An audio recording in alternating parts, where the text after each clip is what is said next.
We have our program set for the next 2 months. On November 17th, we're going to be having a conversation about police reform. Columbus City Attorney Zach Klein and Jason Pappas from the Ohio FOP are going to be participating in a panel discussion with their perspectives about police reform, particularly coming out of the George Floyd killing and all of the social protests that happened over the summer. So that's on November 17th. And then and thank you to Bob Sauter and Gwen Callender for facilitating that. And then on December 15th, we are going to be having our post-election debrief conversation, including conversation about how the election results affect, or we anticipate they might affect, labor and employment relations policy. We're going to be hearing from Herb Asher from Ohio State University and Terry Casey, who has been around a long time. In fact, Herb and Terry have spoken with us before, but Terry is a Republican consultant, so we have kind of a bipartisan perspective on that. We planned that for December because we didn't know if we would know the results of the election when we come together in November, so we thought it was a safer bet to do it in December. And then we'll continue to talk about updates third Tuesday of every month through May. So just save the date on your calendar. So this time I am honored to introduce our speakers for today. Catherine Burgett is an attorney with Frost Brown Todd. She does management representation work. She's also done a lot of training with the Ohio State Bar Association and has a lot of expertise around COVID-related law and changes in the law. She will be presenting, and we'll also hear from Brian Eastman. Brian is the general counsel at the Ohio Education Association. He came to OEA earlier this year after having served in that role for OCSEA for a number of years and serving in a number of state agencies before coming to OCSEA. They offer two perspectives, a management perspective and a labor perspective on a situation that is constantly changing. And in fact, we know that there are aspects of the law that may be changing because Congress put some sunsets in there, and unless that law gets extended, things are going to change January 1st. And I don't know which one of you is going first, but I want to turn it over to Kat and Brian. Catherine, you want to start out and just sort of give an overview of the law on FFCRA? Absolutely. So the way Brian and I thought we'd go about this, and in the hopes of inviting dialogue and conversation, was we just put together some of the top 5 or 6 topics that we've been dealing with from our different perspectives, and we thought we would just go back and forth and talk a little bit about it from the management and then labor side, and then hopefully hear your thoughts and certainly any creative solutions that you've come up with in your workplaces. And of course, the first of those big topics that we thought we'd hit on is the Families First Coronavirus Response Act.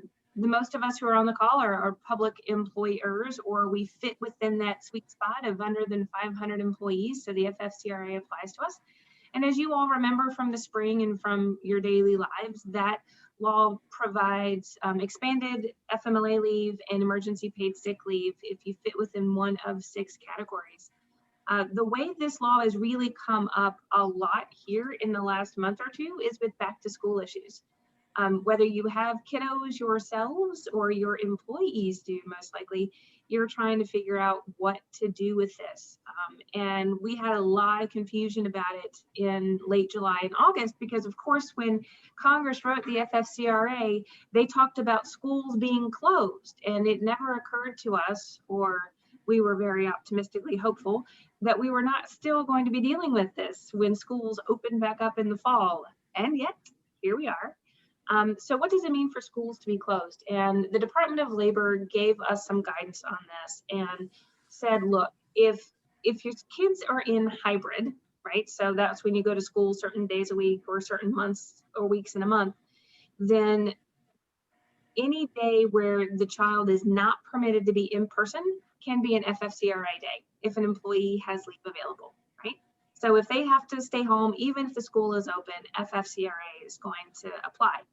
Now, if the parent is choosing to not send their kiddo to school, like school is open, but I don't trust the bus, then that's not going to count for FFCRA because school is an option. You're just choosing not to. And then, of course, you get the question of what to do with remote leave. So a lot of employers, I think, have struggled with the concept of, well, I'm letting my employee work from home, and yes, their kiddo is at home too, but why can't they work from home and do remote learning? Like, why do they have to have leave? And the DOL has basically said, slow your roll there. Just because someone could work from home when their kids were in school or work from home during the summer when their kids were outside running around does not mean that they are able to effectively work from home and teach their fifth grader order of operations, PEMDAS for the win. There may be reasons that they need to not be able to work so that they can see to the educational needs of their kiddo.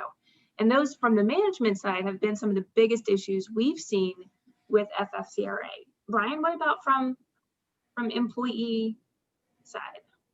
I would echo exactly what you said. I mean, I think the uncertainty has created more problems going into the school year.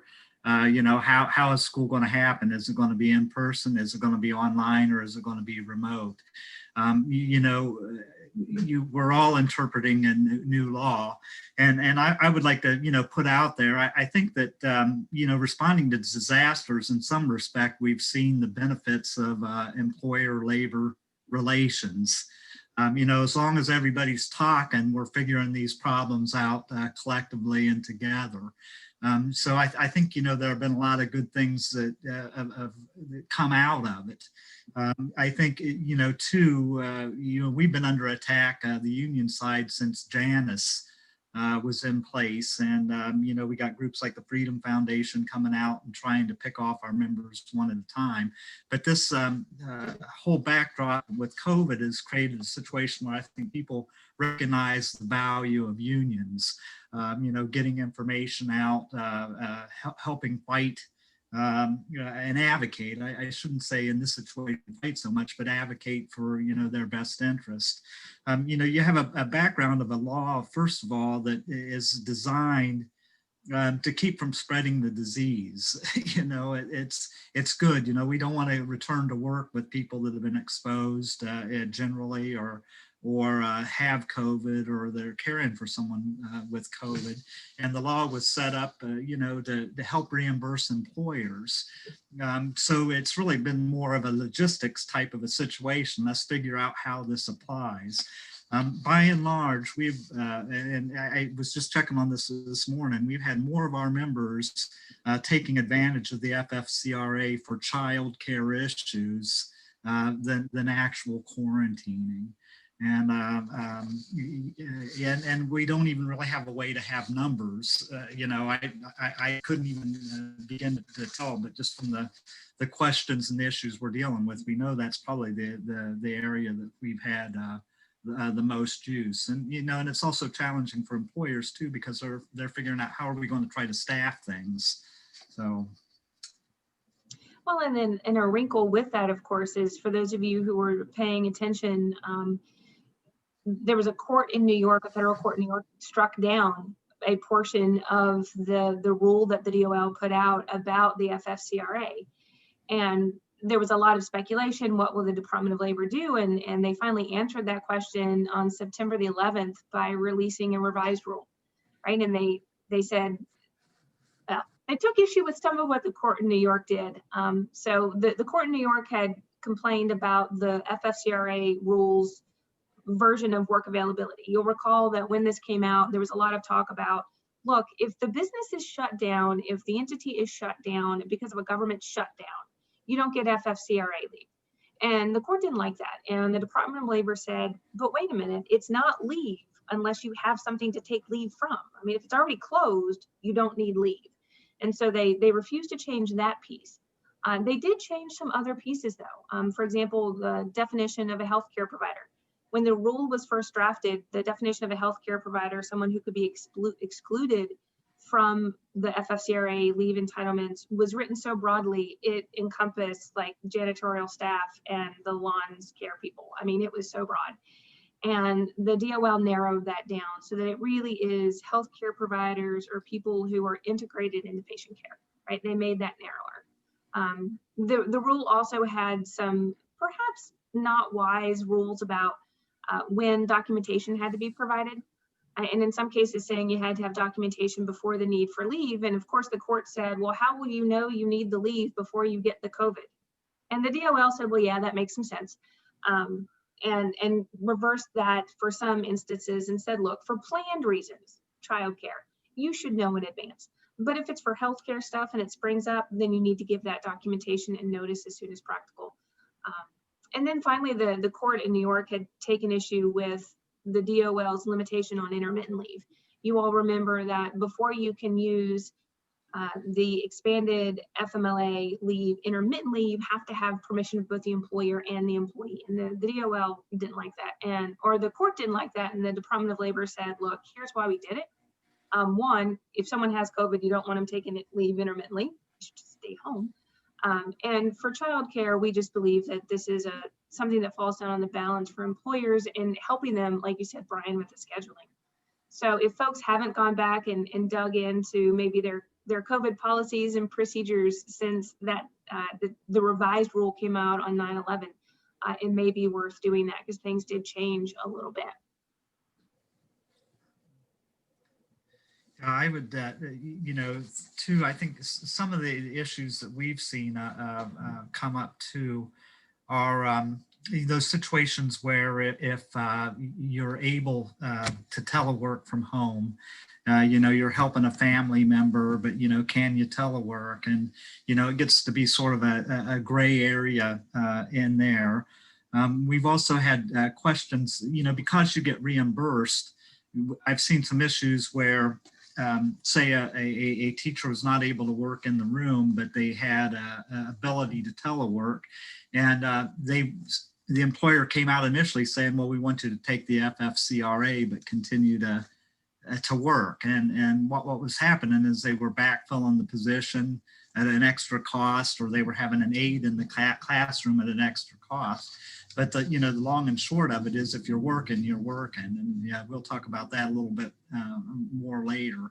But there are definitely some gray areas there between the ability to work, telework, and being home actually caring for somebody.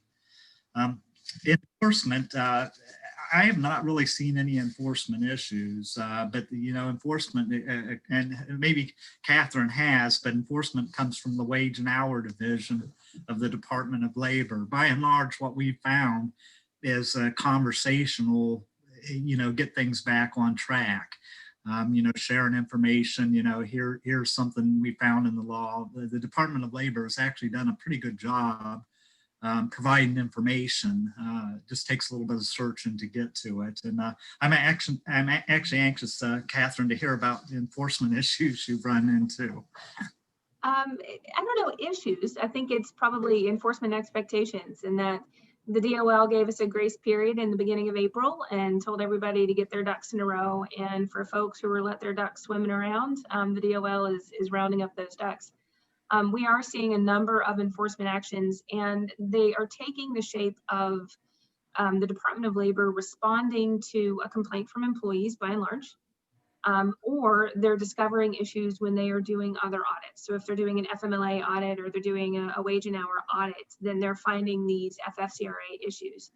The good news for employers is that they tend to be, by their nature, kind of onesies and twosies, right? Like, you did not give Bob his leave, you did not give Suzanne her leave. So you're talking about penalties of a couple of thousand up to $3,000. These are not the huge big ticket items. So normally when we think about wage and hour enforcement, at least from the employer perspective, I get very nervous because you're talking about everybody.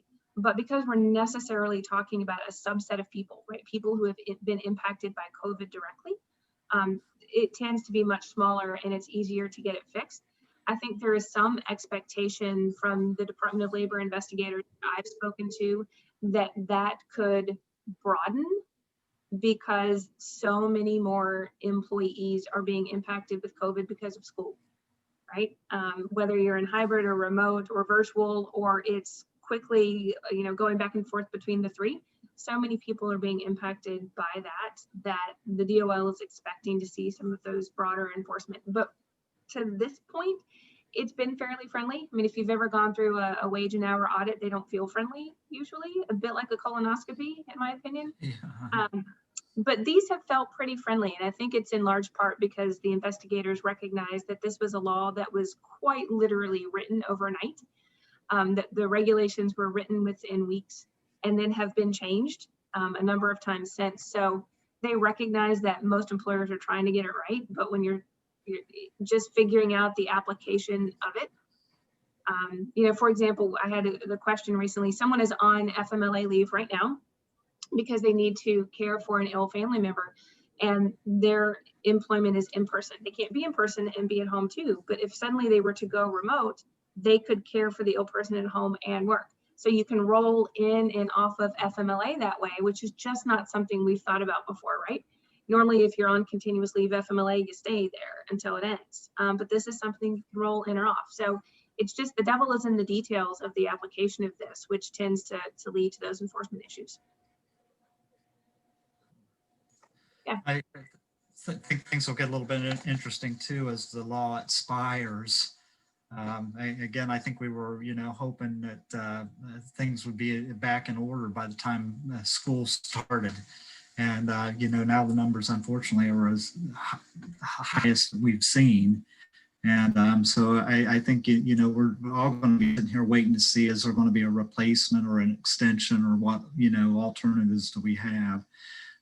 Does anyone have any questions on FFCRA before we move on to another area? Anything you want to share with us? If you have a question, well, it doesn't look like we have a big number, so you could just unmute yourself and we'll just take turns that way, or you can put your question in the chat. And looks like Mike Darcy just put a question. Yeah, Mike. Will the law be renewed after 12/31?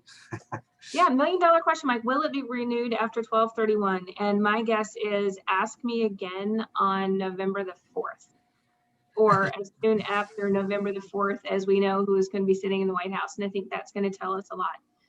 There is a huge pushback from chambers of commerce and the like about extending the law from their perspective, saying, so you're saying that we've given folks 12 weeks and now we're going to give them a new 12 weeks. And they just took 12 weeks off and now it's gonna be another 12 weeks. So there's that push between wanting to be compassionate and flexible and saying, I still need humans to come to work and make the widgets. And how do you reconcile that? So I think that's a lot of the conversation going on among policymakers right now is how do you strike that balance between keeping sick folks at home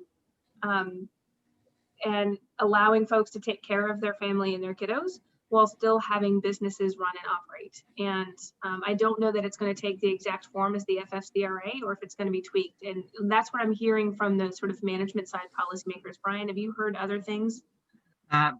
That's right on with what I'm following. And I think, though, once again, the uniqueness of a union shop is that you have the ability to work through and talk through these things even without a law in place.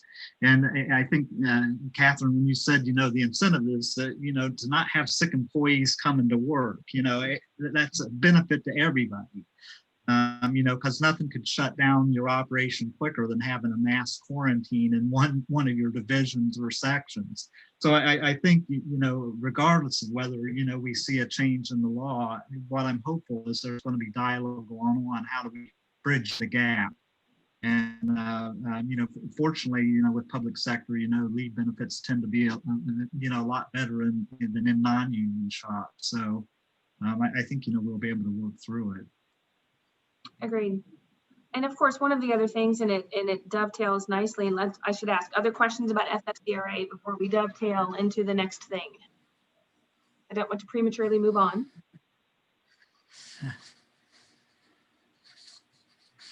Okay. Hearing none, but recognizing we can always backtrack, because why not? It's an open conversation. One of the things that employers are also dealing with, employers and employees, are accommodations under the Americans with Disabilities Act, right?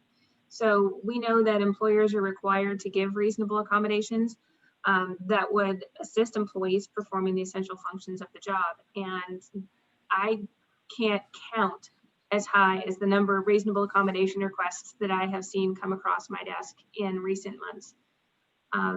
And I think that this has been a fantastic training opportunity for employers, because it has taught employers and employees to think very creatively and expansively about reasonable accommodations and how you can make that work, right?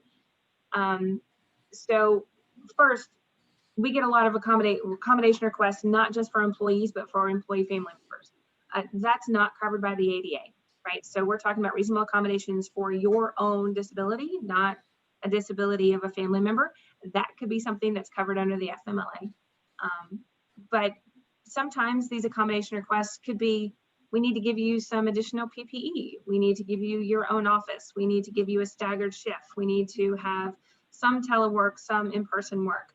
I've seen some really creative solutions where employers have sat down with employees and said, all right, what is the need and how can we meet that need that keeps you working in the best way possible?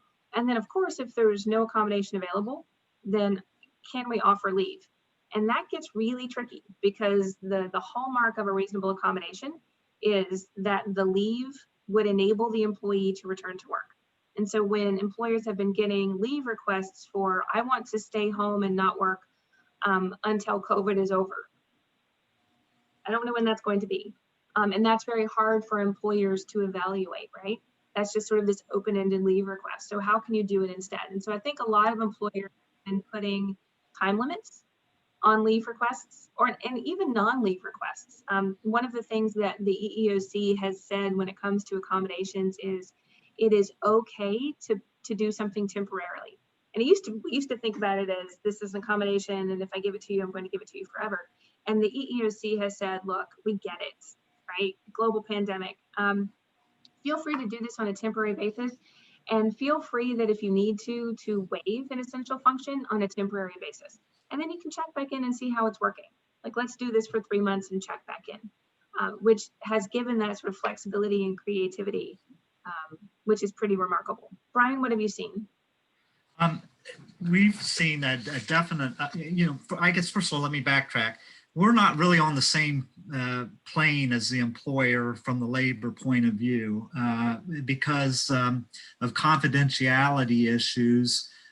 We may not know if a member has an ADA situation unless they actually approach us to get information or assistance. So I think, numbers wise, we don't necessarily see, you're seeing everything from the employer side, and we're just seeing anything where the employee has come to us.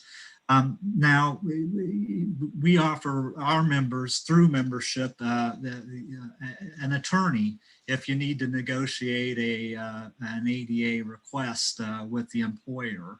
And we have seen a huge uptick really in the number of requests that we're getting for accommodations. And, typically things like diabetes, heart disease, lung disease, any immunodeficiency disorders are, going to qualify. We ran into some issues initially where employers were reluctant, to offer accommodations because they're worried they're going to establish a precedent. It's like, we're just going to say no to everything. And, that way we're not going to get bound to, any practice. But what we found is, once the member, approached the districts with the attorneys, they were reminded typically that you have an obligation. It's an interactive process. The ADA is an interactive process, and just talk with us and let's see what happens. And, you know, by and large, when the information got back to me, I was finding that, you know, they were able to find accommodations for, you know, people. It could be, you know, things like, you know, a face shield instead of a mask, you know, just, you know, minor things that, you know, might help out with the employee. You know, one interesting thing we've run into with ADA is that you know, you see sometimes I think there's two components. Some people may not be wearing a mask because they have a medical reason, you know, not to wear a mask. And, you know, this may not be the most appropriate place to put it in, but it's on my mind right now. But we're, you know, we represent both groups. We represent the employee who's working there that wants to be safe, but you also represent the employee that may have a legitimate need for an accommodation where they aren't going to wear a mask and comply. And I think, you know, those are some of the most challenging things for a union when you have sort of the interest of members pitted against one another. And we've been, in addition to seeing issues like that, we've seen issues where individuals have claimed religious exemptions to not wear masks. And, you know, we'll probably talk about that a little bit more in a bit. That is one of the tricky things. And we've gotten, obviously on the employer side, tons of questions about not wearing a mask. And certainly you go through that interactive process. And I think one of the hardest struggles we've had is talking to employees like, okay, we might be able to accommodate you or not wearing a mask, but that does not mean that you are going to just move unfettered throughout your day, throughout your job duties. There's going to be other things that we have to put in place, right? And that has been hard. It seems like when we've gotten the requests to not wear a mask, they just want to not wear a mask and then have nothing else change. Which then is making all the other employees feel very uncomfortable and icky in their belly. So finding that middle ground of, okay, you can not wear a mask, but we're going to put you in this office and you're going to have this entrance and exit and you're going to use this bathroom and doing that kind of thing. Just reminding folks that it's not just going to be, you're not going to wear your mask and you're going to skip to my loo through your day. There's going to be some different things. And I'm seeing a question, Brian, that someone has about the FFCRA. Can an employer move an employee to FFCRA if the employee is able and willing to work remotely? That depends on whether the employer permits remote work. So if the employer permits it, then they don't need to leave because they can work remotely. If the employer does not permit remote work for good and valid reasons, then that could be a different situation. Is that what you've seen, Brian? Absolutely. And, you know, that's where the contracts could raise interesting issues because you may have bargained situations where, hey, the most senior employee, for instance, gets to pick out, you know, whether they're working remotely or not, or, you know, you kind of have to balance the needs between, you know, what the employer's doing with, you know, their workforce as far as delivering the product. So it's not always a straightforward issue. I think you can certainly have situations where there is remote work available, but it just may not be available for, you know, certain groups of employees. And I think, you know, those issues can be a little bit more challenging. Brian, one of the issues pre-COVID that employers would sometimes have with reasonable accommodation requests is that, right, you're not allowed to direct deal with employees. We're not allowed to talk about terms and conditions of employment and all of that. And if you're going to offer an accommodation that would violate a collective bargaining agreement, you can't do that without the union say so. Are unions looking at that a little bit differently? Is it being handled a little bit differently? Because there's just so much going on when it comes to telework or face shields or offices. What are you seeing? You know, I think ever since the law's been out, it's always been on my mind. You know, some of the earliest provisions that, you know, I was involved in negotiating with is how do you intersect the rights under the ADA with the rights under the CBA? And typically, I mean, the way the law is going is, you know, it can be an undue hardship to want an employer to violate rights under the CBA. That being said, I mean, I think you just have to dig deeper and find, you know, find a way to help out. And again, it's a lot easier when the employee is engaged the union to help interact and navigate these roads. The earliest problems I saw were when, the employee is not working through the union, and then all of a sudden there's a change that doesn't seem right, and everybody wonders what's going on. And definitely, I think confidentiality requirements make these, obviously more challenging. But, by and large, what I'm hearing back from the field is that we're finding ways to work through them. So it's a good thing. That is a good thing. And of course, we just talked about the FFCRA. Keep in mind that all of our leave laws, the FFCRA, the ADA, and the FMLA are all overlapped and overlaid. They're a bit like a spider's web. And so just because FFCRA leave may be leaving, if someone has taken FFCRA leave because they themselves had COVID or they were caring for someone who had COVID, the ADA could be implicated after that. COVID doesn't necessarily poof after 10 days or 14 days. We've heard certainly stories where it has continued for weeks, and now we're seeing all of the science that tells us that some of these issues can continue to be around for months. You can imagine that there are some professions, for example, where the loss of the sense of smell is a problem. If you're a food taster, or you deal with things where you have to be able to smell fire and you had COVID, and that is one of those symptoms that can linger. You could have an ADA accommodation that comes out just when FFCRA has ended. So it's not one and done. You have to think about it as an overlap.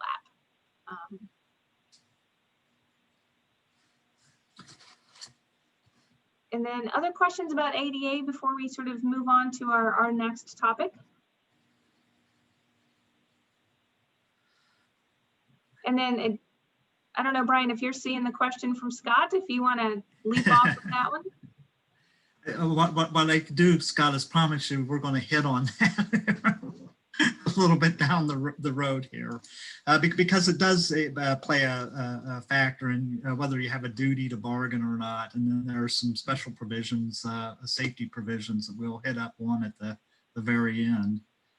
The FMLA is still going to be there, I think, once the FFCRA goes away. And I think, a challenging thing, you think of the FMLA, continuing care of a patient or an individual by a physician. And one of the strange things about the COVID is a lot of times a person could have symptoms and they're told go home and get back with us if they get worse. I think, is the FMLA going to apply then or not? Are you under a continuing care of a physician? And, these are things we really don't have to worry about, right now. But I think they could become more of an issue, at the end of the year. Obviously, if a person's been hospitalized or a family member's been hospitalized, I think, that's easy, but it's those limbo states, and I don't know if I mentioned it, but, we had some issues that come up where a person had symptoms and they self-quarantined and, went out and got a test, but were waiting results. And early on, it took a while to get results. I mean, the turnaround is much better now than it was initially, but, there's a big question. You pay somebody for that period of time? The answer is yes. Until you get the test results. If it's a negative test result, then, it's not a paid situation. But I think when the FFCRA goes away and we're just under the FMLA, those gray areas are going to be a little bit more difficult to navigate. I think that's right. The FMLA is one of those things I think that a lot of employers have moved to the back burner. In the last few months, we've been so busy dealing with accommodation requests and the FFCRA, the FMLA, except for normal routine things, right? The things we're used to dealing with, the annual certifications. But we can't forget that the FMLA still applies for things related to COVID. It gets overlaid on top of that FFCRA, on top of the ADA, right? Because someone could have a serious health condition under the FMLA and a disability under the ADA and be covered by the FFCRA all at the same time. And so making sure that you're continuing to check all of those boxes for all three as you're required to do. And one of the big areas where employers struggle is with documentation, right? So I think most employers realize they have to have that documentation for the FFCRA because you want that tax credit and you got to prove to the IRS that you did things correctly. But there's a separate pile of documentation for the FMLA, right? You have your required notices, right? Your eligibility notice, your designation notice, and then of course the medical certification. And if you're going to continue to require the certification, if you're just going to be sending out those notices, making sure you don't forget about the FMLA, because that could certainly kick in when that FFCRA COVID leave ends. And with that documentation, it is 2 separate stacks of documentation. The documentation that you get for the FFCRA is very, very limited. There's not a lot that you can require and ask for. And if you require and ask for more, you're going to get in trouble with the DOL. And that's the documentation you have to get the tax credit. On the FMLA side, of course, we have the medical certification that we're used to getting. And side note, we do have new medical certifications. If you're not using the newest one, download them. They are better and make more sense. Those are on the DOL's website. But that medical certification for the FMLA is something that an employer is entitled to get, but is not required to get, which makes it different from the FFCRA. If you're going to claim that tax credit, you're required to have that documentation. So there have been some employers in various obvious cases say an employee is in the hospital with COVID. That is a serious health condition under the FMLA, right? Waive that requirement for that medical certification, send out the eligibility notice, designation notice, get your documentation for the FFCRA and call it a day. But I think it makes sense for employers to sit down and think about that plan. And then from the employee side, just recognize that there is some documentation requirements, right? There's laws that say we have to send out notices, and there's laws that say we have to get the documentation so we get that tax credit. And we're not trying to be a pain in the patoot. We don't want to make the tax man mad, right? In preparing for this today, I was just thinking through things and had realized I'd not got any question about how the employer gets reimbursed, and it is through a tax credit. And, you could apply it on a quarterly basis. But as you were speaking, Catherine, I just got this, oh my God, what happens if a employer gets denied a tax credit for COVID? Are we ever going to see situations where they're going to tell the employee, sorry about your luck, we didn't get the credit? It's like, you sit around, we get paid to sit and think about the bad stuff that could happen. And I just had like, oh my God, that could be bad. Yeah. If something like that happens. The little birdies, so behind closed doors, off the record, promise not to quote me kind of birdies, indicate that as long as an employer has tried to do what they're supposed to do for FFCRA documentation, they're not going to get denied the credits, right? Now, if you're not even trying, I think you're going to find yourself in trouble. But if you are trying, then. And we had questions come in. One, currently isn't the time waiting for test results covered by the federal leave? It is. For employers that are covered by the FFCRA, if an employee is experiencing symptoms and is seeking a diagnosis or waiting for test results, then that's covered under FFCRA leave. And then whether FFCRA leave will still be available under FMLA after January 1, not as of right now. As of right now, the FMLA will still be around, but the FFCRA is going to go away. We will see what, if anything, Congress does with that, I think, after the election. Any questions about the FMLA, ADA, FFCRA before we move on to everyone's favorite topic, which is wage and hour law? Yeah, I saw the one question there. Currently, the time waiting for the test results is covered. Yeah. If experiencing symptoms. Yep. If an employee is just like on their own saying they're going to go get a test. So we've seen a lot of instances where employees have traveled to the Myrtle Beach or Arizona or another hot spot, and then they come back and want to take a test. That's not covered by the FFCRA because it's not been ordered by a doctor. You're not experiencing symptoms. That's just, you're doing it for funsies. That's on your own time. That's not going to be FFCRA leave. And we are seeing a lot of that as testing becomes more widespread and more available. People are choosing to get tested. I have an employer that has an employee who lives with an extremely high risk child, and that employee gets tested every week, which sort of boggles my mind, but there you have it. People are coming up with their things, which, speaking of testing, the testing costs. So a question we get a lot is who has to pay for the test? And I will admit to you, my brain struggled with this one for a very long time because I was trying to wrap it around what I know about fitness for duty exams and return to work slips under the FMLA, and it just didn't fit. And then it occurred to me that the Department of Labor and the Equal Opportunity Commission look at a COVID test required by an employer the same way they look at a drug and alcohol test, right? And once I thought about it that way, it began to make sense in my head. So hopefully insurance pays, right? That's the first thing, is that insurance companies in many circumstances are supposed to cover the cost of that. If they don't, and the employer is requiring this test for some reason, the employer pays the testing costs, the employer pays for the employee to go get tested, the employer covers that. The same way that we would for a drug and alcohol test, right? That's how the EEOC looks at that. And it traces back to the EEOC's classification of COVID-19 as a direct threat.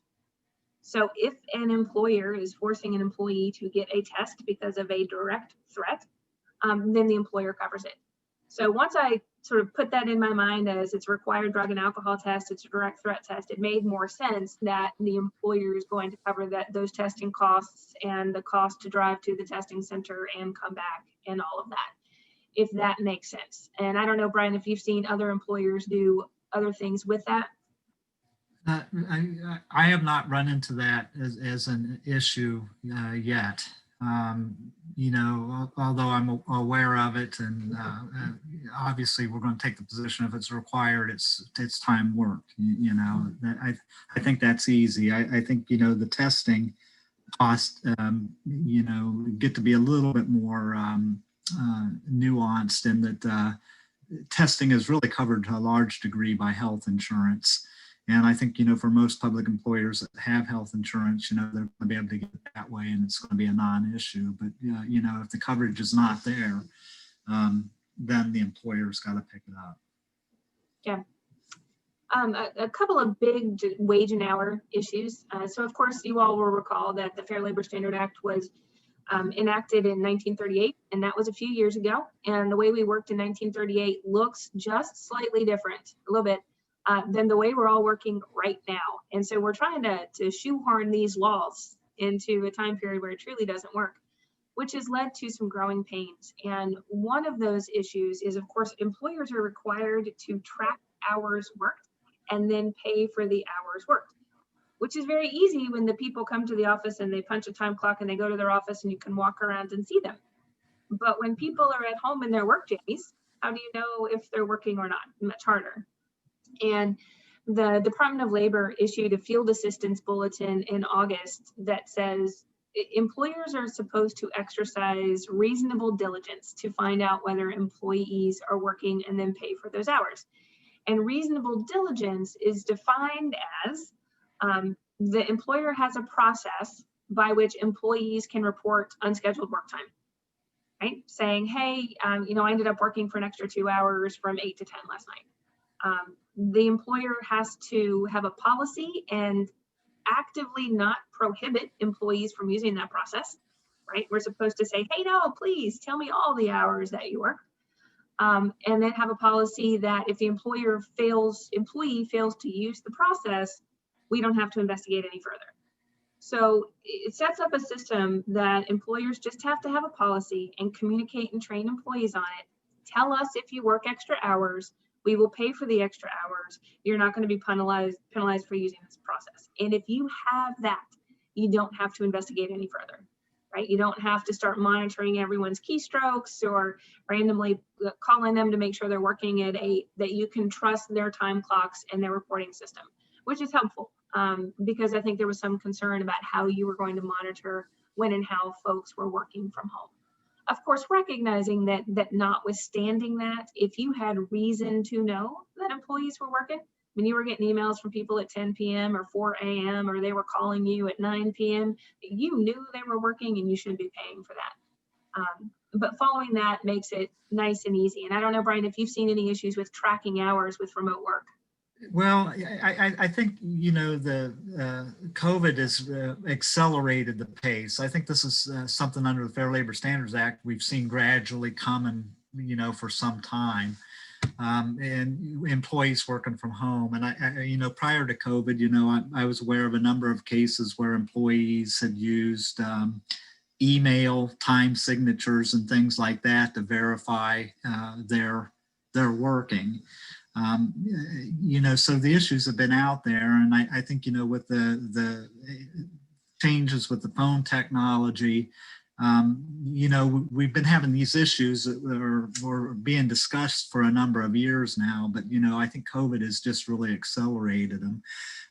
I think, you know, some of the decisions the school districts made probably, I mean, the FLSA laws are a little bit different for teachers. I mean, they're more of a professional employee, but, you know, in public service, accountability is always a huge issue. And I think one of the amazing things about all this remote working is, hey, it does work after all. You know, after, you know, years and years, oh, no, we can't have people working from home. You know, you won't be accountable at all. You know, we're finding out, well, yeah, it does work. But, you know, we've seen a lot of districts in that rather than having employees do remote learning from home, they're actually calling them in. They maintain normal hours during the work days. And, you know, I think, you know, part of that may be accountability, but I think another part is you have student confidentiality rules. You want to make sure you're being very careful with the privacy rights of students and keeping things within the employer's networks, I think, is another consideration for whether or not they allow people to work remotely or not. Absolutely. And one question we got, Brian, how does the tax credit work for public employers who do not pay taxes? It does not. So public employers are sort of carved out of that employee tax credit. And when you read both the FFCRA legislation and the CARES Act legislation, what Congress tried to do was to put other things in for public employers, like the reimbursement for self-funding employers for unemployment, for some of the pandemic assistance. They tried to funnel money to public employers in a different way than through that tax credit that they set up for the private employers. Does that jive with what you know, Brian? Yeah. One of the other big things when it comes to the FLSA, and this is a little known provision of the Fair Labor Standard Act that really we only dealt with pre-COVID for like pizza delivery drivers. Those were the biggest sets of cases. And there is a part of the FLSA called the anti-kickback statute that says that when you pay employees, they have to be paid free and clear. And if there's some sort of system where the employees have to turn around and give the money back to you, that's not okay. So think about, you know, the old coal mining towns, pre-unionization, company stores, script, that's a no-no. It used to come up in pizza delivery cases because the employees drive their own cars and use their own gasoline to deliver the pizzas.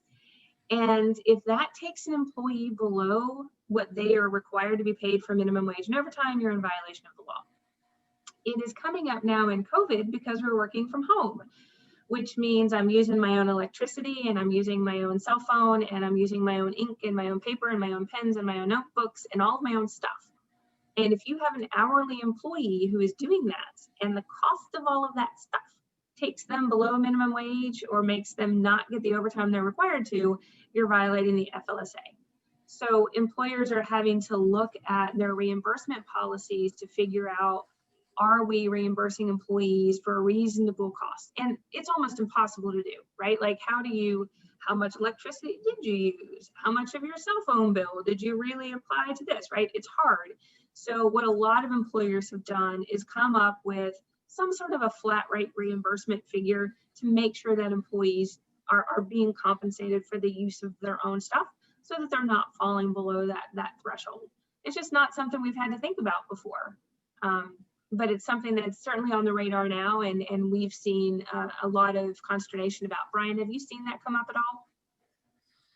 Well, I think, again, that, you know, it's the benefit of having a union environment, because you're talking about these things and you're working things out. You know, we've seen, I think, an uptick in reimbursement for internet payment for things like that. You know, the other thing I think that happens is, in general, public employees are a little bit more paid, so the additional expenses that you're going to incur are not going to take you below the minimum wage threshold. But I can, you know, having worked as a mediator for a while and traveled all over the state, I can't say that's uniform all over the state. I mean, there are definitely areas around the state where public employees, additional expenses could, you know, move them down into the danger zone. Yeah, thinking about it. And of course, you know, you mentioned the benefits of public sector and bargaining. And Brian and I had a conversation in advance of this session to talk about what we wanted to talk about. And I think both of us were joyful. I think joyful is the right word, Brian, at how much cooperation and flexibility we've seen from both management and labor. Now, there are some notable exceptions to that, of course. But we all know that with collective bargaining agreements, generally there's no obligation to engage in midterm bargaining, right? You can just say no.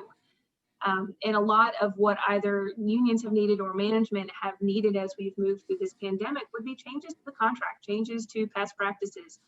And it's been pretty refreshing to see people sit down and try to come up with a solution that works. Because one thing we've seen from every agency, pick your alphabet soup of the agencies that we deal with, has been a request for all sides to be flexible and to be creative. And I have seen that play out in real time. Brian? Yeah, and this is sort of getting into what you were asking, Scott, some of the requirements under 4117. I think, you know, typically you do not see an obligation to do midterm bargaining, but a lot of collective bargaining agreements have provisions for it. And so, you know, when an issue arises, that's always the first place you're going to want to look to see if you have a manner and a method of dealing with any kind of midterm negotiations. We had run into a situation or two where there were provisions in the contract that gave the employer a little bit more flexibility in an emergency situation. And again, you know, you have this language that's been in these contracts sometimes for 30 years, and it's really never been, you know, tapped into. But you know, we did have a situation in one of our state units where that was, you know, clearly a factor. I think, you know, obviously I may have a little bit of a different opinion on the obligation to bargain than Catherine might have with some of the things that come up. You know, clearly if you know, we're changing the manner in which employees are working. You know, if you're working from home, all of a sudden, you know, that's a change in terms and conditions. And while the employer's got management rights to determine how the manner and method of the service delivery, it's a significant enough change. It clearly, I think, gives us a seat at the table. And by and large, I mean, from staff reporting back to me, I think, you know, they've been really successful. I think, you know, when you start sitting down and figure in the logistics of some of the challenges that have been faced, and the ability of employees to bring some of those issues to the attention of management. Again, as Catherine was talking about, you know, I've seen a lot of good things happen out of this where labor management were able to work through some of these challenging issues. And the biggest challenge has been time. Often, you know, it's like and I always call that one of the stuff on the table, you know. Okay, we're returning to school in a week. We got to figure all this stuff out, how we're going to do it in a week. And, you know, even where things haven't been quite right, you know, as long as you have the dialogue going back and forth and discussions, you know, you could sort of make adjustments on the fly. And we've certainly seen a lot of that as well. Yeah, one of the last issues we've wanted to talk about, and again, looking toward the way things are trending right now, as we sit here, we're having more positive cases than we've had the entire time of this pandemic. We have the FFCRA expiring at the end of the year. What other protections are in place? Initially, early on, there was a lot of press about, refusals to work, for safety concerns. Under the collective bargaining law, strikes are prohibited during the term of a collective bargaining agreement.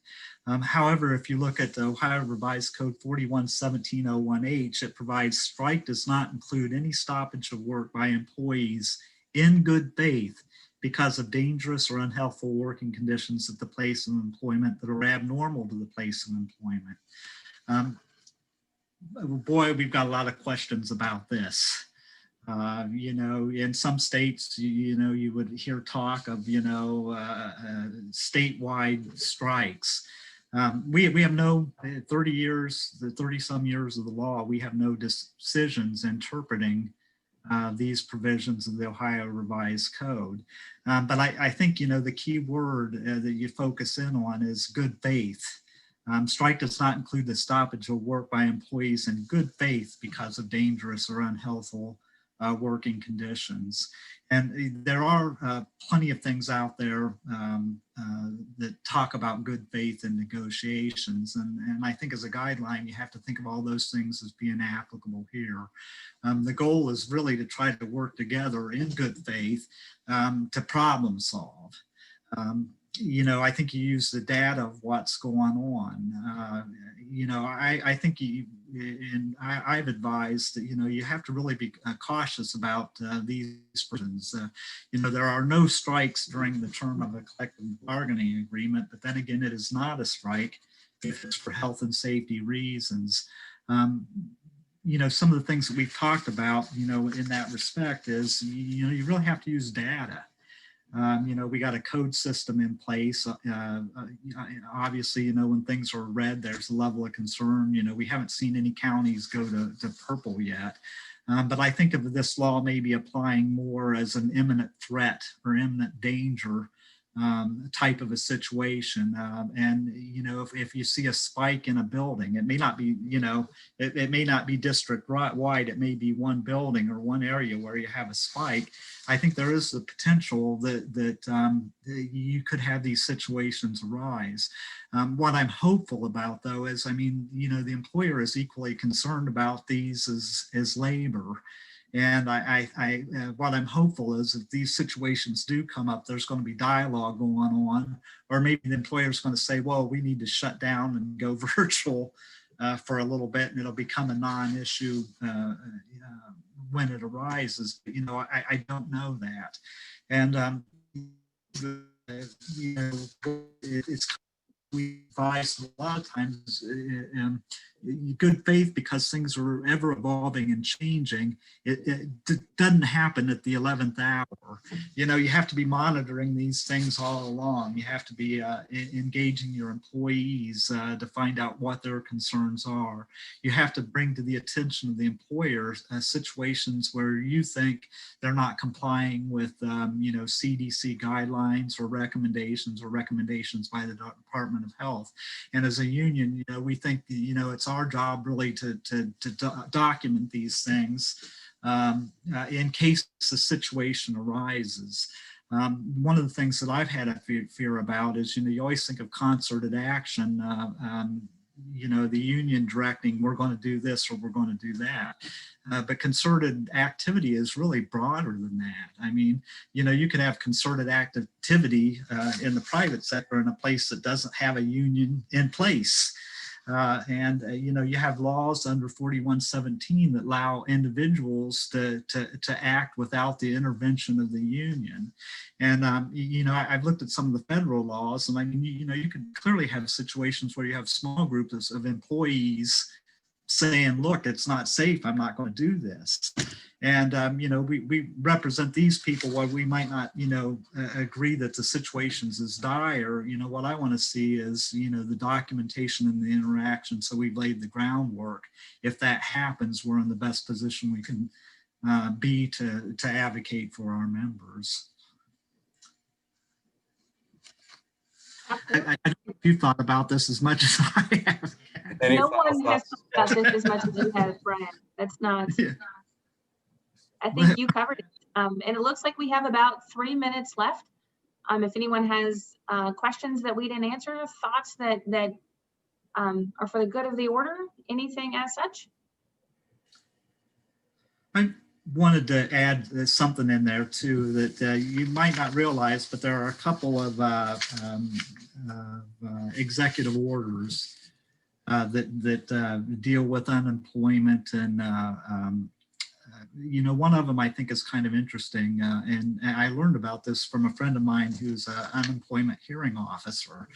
But he had a situation where a shop was shut down, and it opened back up, and an employee didn't want to return to work because they were high risk or it wasn't safe. And the executive order, essentially says that, and I'm looking at 2020-24D, that when an employee is called back to work in the same position prior to work, good cause for not returning to work can include a number of things. And one of them I think is interesting is tangible evidence of a health and safety violation by the employer that does not allow the employee to practice social distancing, hygiene, and wearing protective order. So, you can have an employer that's bringing employees back to work, and you can have an individual say, hey, look, this is not safe, here's why. My friend told me, they had put really compelling evidence together in the hearing, and that was the first he had become really aware of the executive order. So I think it's, just kind of nice to know that's out there. And also there's another one on 2020-03D that just sort of mentioned unemployed workers will include individuals requested by a medical professional, local health authority, or employee to be isolated or quarantined as consequences of COVID. Right now with FFCRA, that's not an issue. But that it could be a thing that you're considered unemployed while you're quarantining from COVID. I've not run into any examples of this. I don't know if you've seen anything with it, Catherine. But I've had a lot of employers use that for where the FFCRA doesn't cover. Right. Very often, unemployment will step in and fill those gaps, which is a good thing. It's the expansion of unemployment through the CARES Act, just filling up some of those gaps so that employees are not doing without a paycheck. And the executive order actually specifically says that too. It doesn't apply if you're covered by leaves, yep. Which I think is the case again with most public employers. But it's just one of those nuanced things. You may have a pocket of people out there that don't fall into that. So. Absolutely. Thank you both very much for your time. And this was a lot to digest. There's a lot of really interesting things happening, and of course the uncertainty of where this all goes, where this goes in terms of the public health crisis, and where this goes in terms of the law. So we're going to need to keep refreshing on this, and we're very fortunate to have the two of you as experts to help keep us on track. So hope to see everybody back for our next COLERA session, third Tuesday in November, where again we're going to be talking about police reform with Jason Pappas and Zach Klein, and then December looking at the results of the election and what that means for labor and employment. So have a great rest of your day, everybody.